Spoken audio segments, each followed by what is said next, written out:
Vamos iniciar a matéria de doutrina bíblica. Tá? Então você vai precisar do seu exemplar bíblico, né, a sua Bíblia em mãos. Tá? Aqui eu já estou com a minha posicionada, tá bom? Nós vamos precisar muito, tá? Porque não podemos discorrer acerca de teorias, pensamentos, fundamentos, né? Desde que esteja afastado da palavra. Então nós vamos ver que tudo o que é falado, tudo o que é ministrado, né, concernente à matéria de doutrina, é amparado pelas Sagradas Escrituras, ok? Então, para termos um texto áureo, tá, para dar início ao assunto de doutrina, você pode estar abrindo a sua Bíblia no livro de 1 Timóteo, capítulo 4, versículo 6. 1 Timóteo, capítulo 4, verso 6.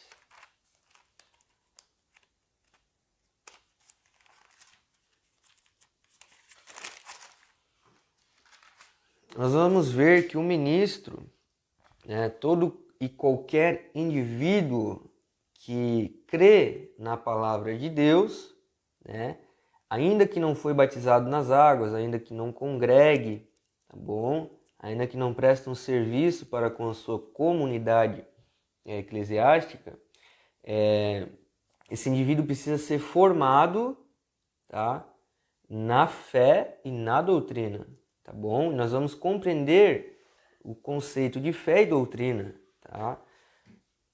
Fé é o firme fundamento daquilo que não vemos, tá? Então todo ser humano já está no seu DNA, na sua espiritualidade, transcender algo, adorar algo, buscar uma religião, tá?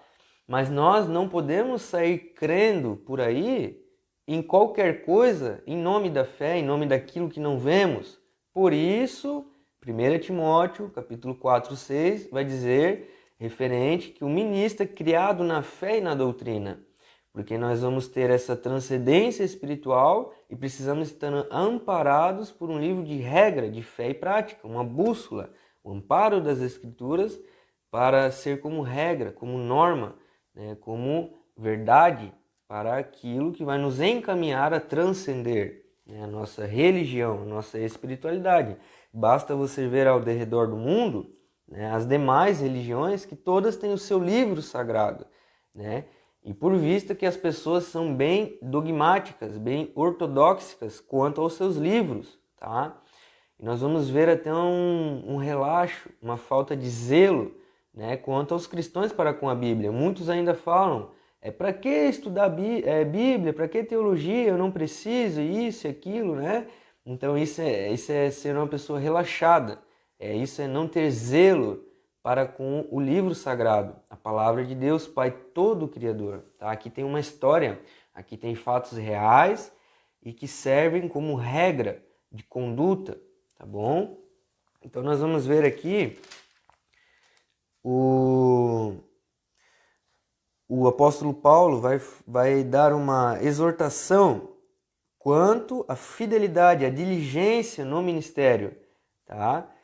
Que não é necessário somente fé, tá bom? E sim doutrina também. Doutrina significa o ensinamento, tá? O ensinamento da palavra de Deus. Vamos lá. Expondo estas coisas aos irmãos, serás bom ministro, bom servo de Jesus Cristo, alimentando com as palavras da fé a boa doutrina que tem seguido, né? Então nós vimos que fé é aquilo que não vemos, mas cremos em algo que não vemos. Mas agora nós temos a doutrina, né, que é a palavra de Deus, que é o livro de regra de fé e prática. Tá? Mas rejeita as fábulas profanas e de velhas caducas. Né? Então aqui vai falar acerca de coisas que estão em desuso, né? Não são mais usadas, crenças, superstições, doutrinas antigas, né? Até mesmo da antiga aliança, tá bom? Então nós vamos ter agora uma nova aliança, E dentro dessa nova aliança surgem novas explanações, fundamentos, tá bom? Que é diferente das antigas, dos antigos costumes, tá bom? Porque até mesmo na antiguidade, na antiga aliança, já havia pessoas profanas, mentirosas, enganadoras, tá bom? Então na antiga aliança já havia também o livro de regra de fé e prática, né? Bem conhecemos na cultura judaica a Torá, tá bom? Que vai dar todo o amparo, né? Suas regras, suas leis, tá? Pois o exercício, aqui ele vai continuar dizendo acerca das fábulas profanas antigas, velhas, né? No verso 7, e ele vai dizer, exercita-te pessoalmente na piedade, tá?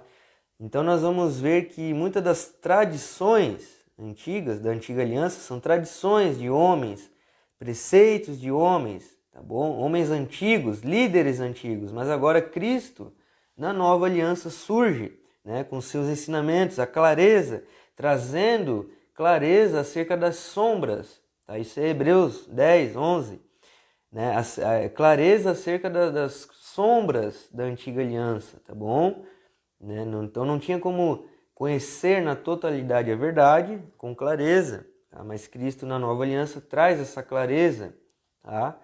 E ele aconselha, ele exorta, né, para exercitar na piedade, né? Porque vamos ver que a antiga aliança era bem legalista, né? Eles foram confrontados diretamente por Cristo por serem hipócritas, né? Por crerem na sua aparência externa, no seu arquétipo, tá bom? Nas suas obras, né? E bem sabemos que agora não é mais por obras, né? Nunca foi por obras, tá? Por sacrifícios, mas uma vez que Cristo cumpre na cruz do Calvário o sacrifício expiatório, vicário, né? Então, de uma vez por todas, esse é o único sacrifício, não há outra obra, não há outro servo, sacerdote, que possa intervir, ser mediador entre os homens e Deus, tá? É somente agora por Cristo, o Cordeiro. Porque o exercício físico,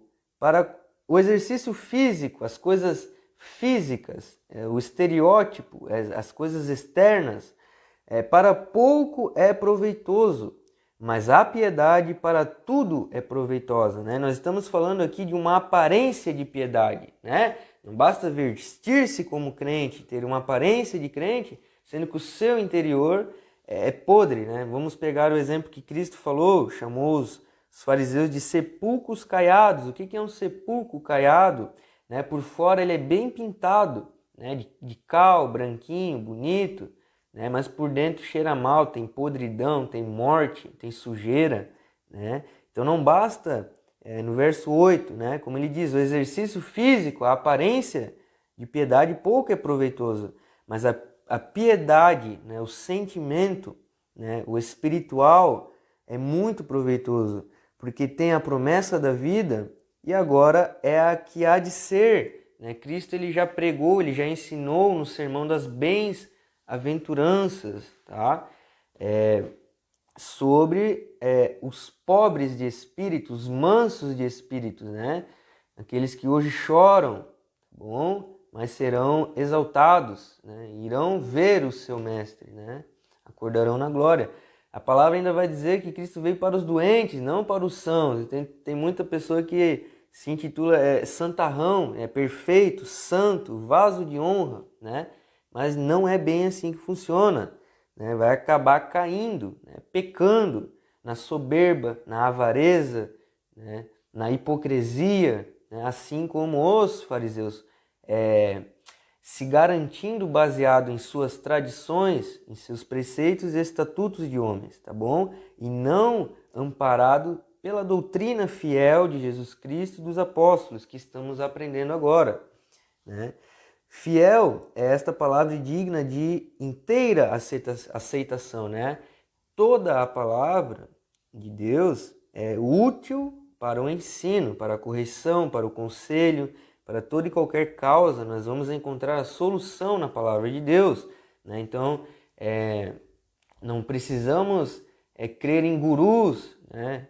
E ir em cartomante, macumba e essas coisas, né? Uma vez que a promessa se cumpriu agora no dia de Pentecostes, o Espírito Santo agora temos acesso, né? Temos a oportunidade de sermos justificados, regenerados, né? Nascer do Espírito, tá bom?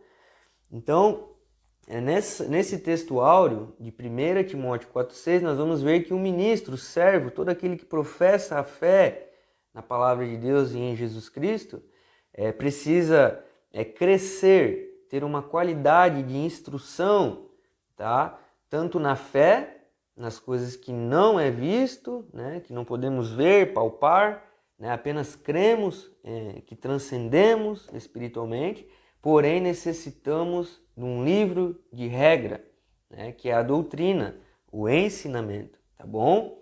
Então temos um conceito de doutrina que é ensinar as verdades fundamentais da Bíblia, tá? Organizadamente. É o conjunto de princípios que servem de base ao cristianismo. Como vimos, as outras religiões têm os seus livros, o satanista tem o seu livro, né? O espiritista tem o seu livro, né?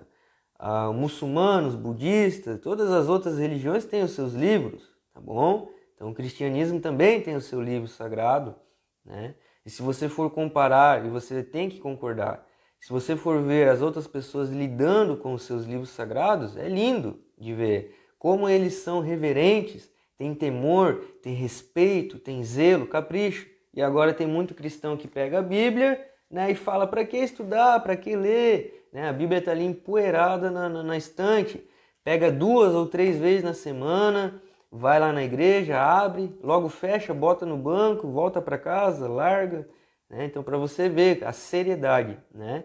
de ter essa instrução, essa preparação, né? E enxergar a verdade, tá bom?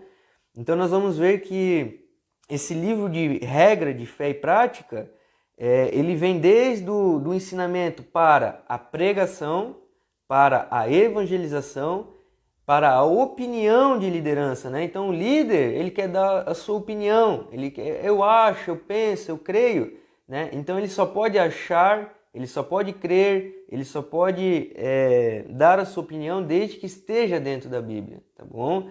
Se não tiver na Bíblia, corre que é heresia, é um erro gravíssimo, né? Para ser um guia cego guiando cegos, tá bom? Então desde que esteja amparado, embasado na Bíblia, nós vamos ver em 2 Timóteo 3,15, que é o livro de regra de fé e prática, o preceito de comportamento, norma e conduta social referente ao povo de Deus, tá bom? Para alcançar a presença do Espírito Santo, conhecer a verdade, para obter a salvação da alma, tá? Então assim, não basta somente crer, né? Não basta somente ir, se reunir na igreja, e estar lá sem aprender nada referente à Bíblia, né? Paulo já vai nos exortar, nos aconselhar sobre as vãs filosofias de homens, tá bom? Sobre falsos profetas, sobre mestres gulosos que só querem se aproveitar da fé das pessoas, tá bom?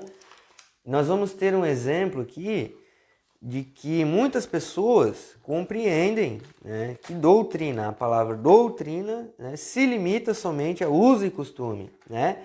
Porém, nós temos uma base bíblica onde vamos aprender, né, que doutrina não é uso e costume, tá bom?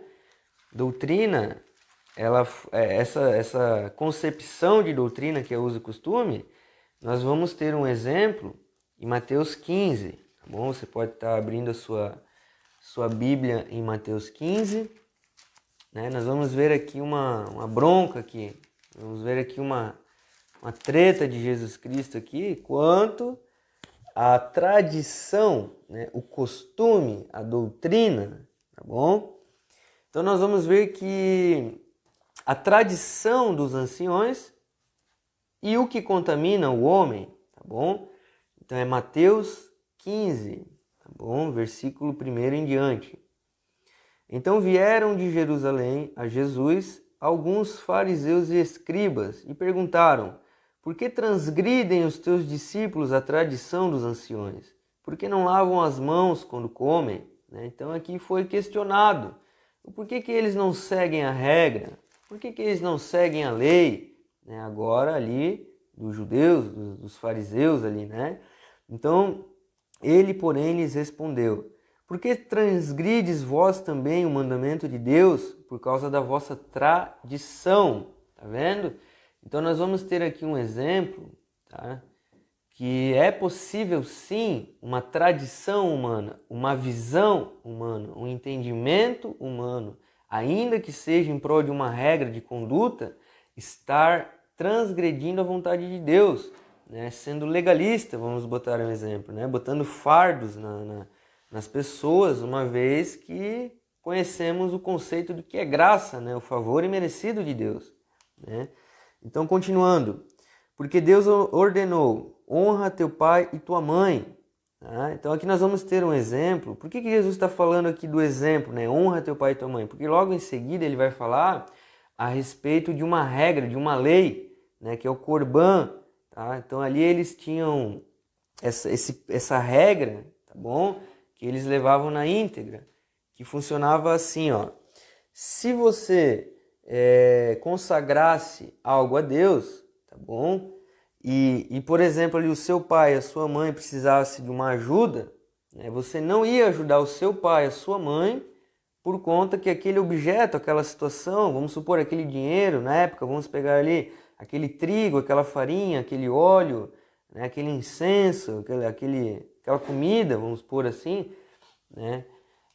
Você não poderia mais ajudar nem seu próprio pai, nem a sua própria mãe naquele momento, naquela situação, porque já estava consagrado a Deus. Então talvez, né, você ia ver seu pai, sua mãe morrer de fome, ou uma doença, né, ou morar na rua, ou qualquer situação, né, devido à tradição do Corban, tá bom? Então nós vamos ver aqui, ó, que ele vai continuar dando exemplo, né? Quem maldizer ao seu pai e à sua mãe, seja punido de morte, tá? Então nós já tínhamos ali uma regra em Êxodo, né? Que quem não honrar o seu pai e a sua mãe seria punido de morte. Mas o que acontece? A nova tradição, a nova regra ali dos fariseus, né? Intitulada como Corban, eles vão dizer assim, ó: mas se vós disseis, se alguém disser ao seu pai ou à sua mãe, eu não posso te ajudar porque é oferta ao Senhor, né, aquilo que poderias aproveitar de mim, né? Esse jamais honrará o seu pai e a sua mãe. E assim invalidastes a palavra de Deus por causa da sua tradição, né? Então o que vai acontecer? Muitas das vezes o uso e costume vai escandalizar, vai causar divisão, né? A pessoa se intitula um santarrão, uma aparência de santidade, né? Mas não está amando o próximo, não está servindo, não está ajudando em nada, né?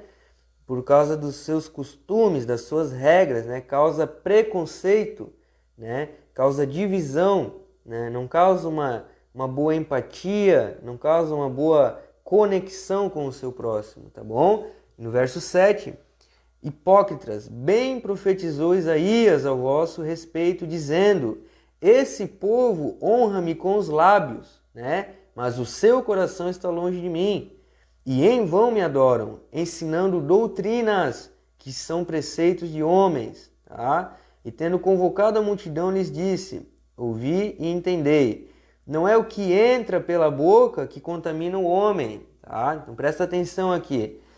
Não são as coisas exteriores, seja comida, seja roupa, tudo que é externo, tudo que não tem nada a ver com o intelecto, com a alma, com o espírito, tá bom? Não é isso que contamina o homem, tá? Mas o que sai da boca do homem, isso sim contamina o homem, né? Aquilo que vem de dentro do homem, tá? Então nada que está do lado de fora vai te fazer santo, nada que está do lado de fora vai te fazer melhor, né, santo, vai te fazer ser melhor piedoso, né, melhor cristão, tá bom?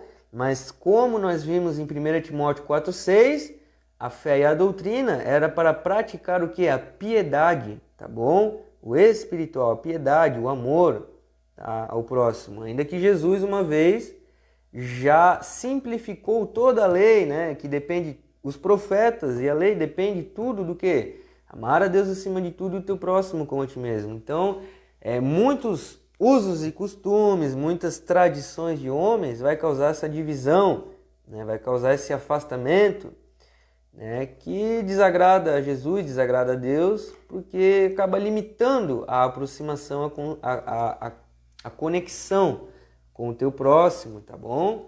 Nós vamos ver que Jesus comia com pecadores, bebia ali no meio dos beberrões, defendia a prostituta, o ladrão, né? E por aí vai, né? Ele não tinha ajudava as pessoas no sábado, né? Não tinha esse problema, né? Essa limitação quanto à piedade, né? À santidade, ao amor. Então nós vamos ver que doutrina, né? Jamais está limitada ao uso e costume, tá bom? Estamos tendo aqui algumas bases bíblicas, tá? Para você entender de uma vez por todas, né, que você precisa estudar a palavra, você precisa ter uma vida devocional, uma vida de oração, né, para daí desenvolver o caráter cristão, né? Porque nada que você faça que seja um preço pagado, né, vai te dar a qualidade de um cristão, tá bom? Então nós vamos ver que ainda alguém vai questionar ali, vai perguntar para ele, né? Então, aproximando-se dele, os discípulos disseram: sabe o que os fariseus, ouvindo a tua palavra, se escandalizaram? Eles se escandalizaram, né? Porque foi contra a regra deles, de homens, né? E por que eles se escandalizaram, né? Ele, porém, respondeu: toda planta que meu Pai Celestial não plantou será arrancada. Deixai os cegos guiar os seus cegos, né? Ora, se um cego guia um outro cego, cairão ambos no mesmo barranco. Então lhe disse Pedro: explica-nos essa parábola. Aí Jesus vai dizer, né? Ué, mas você também não entendeu? Tá bom? Não compreendeis que tudo que entra pela boca desce para o ventre e depois é lançado ao lugar escuso? Mas o que sai da boca vem do coração, tá? E é isso que contamina o homem, porque o coração procede os maus desígnios, homicídios, adultérios, prostituição, furtos, falsos testemunhos, blasfêmias. E são estas coisas que contaminam o homem. Mas o comer sem lavar as mãos não contamina, né? Então aqui é uma pauta para você estudar as obras da carne, né? Gálatas vai falar das obras da carne, né? As 17 obras da carne. Se você não conhece as 17 obras da carne, talvez você esteja pecando em muitas obras da carne, né? Mas eu conheço as obras da carne. Pode ter certeza que em uma ou duas você vai estar pecando, tá? Porque precisa de uma vida devocional, né? Precisa de todo dia estar conectado na presença do Espírito Santo, caminhando, né? Vivendo como um cristão, né? Não por mera aparência, né? Não por seguir regras de homens, mas sim pela vida espiritual que a palavra traz, né? A transformação, a metanoia, tá bom? Nós vamos conhecer aqui rapidamente dois termos, tá? O epistrefo. O epistrefo é uma conversão. E muitos vão dizer assim: mas eu me converti, eu mudei os meus caminhos. Tá, tudo bem, você pode ter mudado os seus caminhos, né? Você pode ter começado a ir numa igreja e não foi mais no bar. Tudo bem, né? Isso é epistrefo. É a conversão física, literal. Mas nós vamos conhecer através dos ensinamentos da Bíblia que é necessário nascer do Espírito. Uma vez que você apenas caminha para uma direção diferente, não quer dizer que você nasceu do Espírito, tá bom? Porque nós vamos ver aqui que muitas coisas, os desígnios, né, procedem do coração do homem. Então é preciso nascer do Espírito, é preciso ter os frutos do Espírito Santo, mortificar as 17 obras da carne para aflorar, né, essa presença maravilhosa, esses dons do Espírito Santo, tá? Então não é de qualquer maneira, não é apenas botar a Bíblia debaixo do braço e ir na igreja e dizer que está tudo certo, que é cristão, que é santo, aí o pastor vai lá, passa uma lista de uso e costume, não pode depilar, não pode, tem que fazer barba, não pode cabelo, não pode roupa tal, não sei o que, né? Ajuda, mas não é isso que é a doutrina, né, dos apóstolos, de Jesus e da Bíblia, né? Porque nós vamos ver que tudo não passa de estereótipo, né, de aparência externa, tá? Então nós precisamos nascer do Espírito e ter a verdadeira piedade, né, os verdadeiros frutos do Espírito, tá bom? Então, isso aqui é uma introdução, né, ao conceito de doutrina, e nós vamos ter esse exemplo referente à tradição, referente ao uso e costume de homens, tá? Regras de homens, que foi confrontado diretamente por Jesus Cristo, né? Que não era para as pessoas terem um estereótipo, não era para as pessoas terem uma aparência de piedade, né?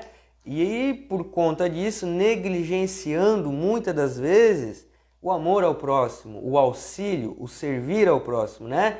Uma boa parábola que vamos ter aqui para compreender isso que eu estou falando é o do bom samaritano, né? Nós vamos ver que tinha um homem caído no meio do caminho, ferido, foi assaltado, espancado. Então passou um sacerdote, né? Mas ele estava atrasado para o culto, né? E deixou o homem ali caído no meio do caminho, sangrando, tá bom? Daí vai passar um outro sacerdote, né? O outro sacerdote, ele também não se importou.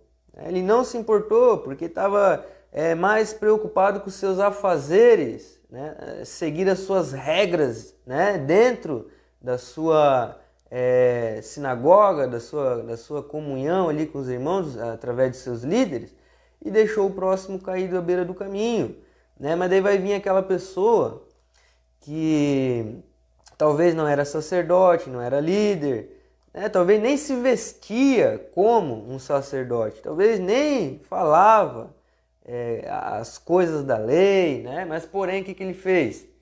Ele foi ali, né? Ajudou aquele próximo, aquele indivíduo que estava caído, sangrando, necessitando de uma ajuda, tá bom? E é isso que 1 Timóteo 4,6 vai nos ensinar, referente de que todo e qualquer ministro do Evangelho, seja já vocacionado, seja apenas membro, seja apenas um simpatizante da fé, precisa aprender, tá bom? Que fé, né? O bom ministro é criado na fé e na doutrina. Então, para você que ainda não é convertido, é simpatizante, né? Apenas conhece, apenas gosta da palavra de Deus, da ideia do cristianismo, né? Então, para que haja uma verdadeira formação, tá? É preciso ter como base, né? Como arranque, pontapé inicial, como como fundamento, né? Uma estrutura bem definida o que é doutrina, tá bom? E o que é um ministro do Evangelho. Ele é criado na fé e na doutrina, né? Não por preceitos, usos e costumes e legalismos de homens, tá? Porque nós vamos ver em 1 Timóteo 4,6 que era para exercitar a piedade. E Jesus falou claramente, né? Amar a Deus acima de todas as coisas e o teu próximo como a ti mesmo. Então é preciso atentar, observar, né, naquilo que está sendo ensinado, né, nas congregações, através de seu líder, que está investindo, né? O que estão ensinando, qual é a finalidade, tá? O ensinamento, a regra da sua congregação ali, qual é a finalidade, né? Vai te auxiliar em quê? Né? Muitas das congregações estão hoje em dia querendo só ganhar dinheiro, né? Isso é uma verdade, isso é um fato, e usam o quê? A palavra de Deus para ganhar dinheiro. Aí acabam introduzindo regras para que as pessoas sigam e ficam alienadas. Essa é a verdade. Então, para que você não seja escravo desse sistema corrupto, né? De alienação, de falsos profetas, né? Então você pode estar conhecendo mais das Sagradas Escrituras, né? Nessa tarde, nessa transmissão ao vivo, né? O que é doutrina, o que é fé, o que é ensinamento, qual é o propósito do Evangelho, qual que é a essência, qual que é a prioridade, né? Tem uma prioridade, tá bom? O reino tem uma prioridade, tá bom? E a prioridade fazer com que você cresça na fé e na doutrina, né? Para que você seja luz e sal com qualidade, aonde quer que você caminhe, onde quer que você esteja, né?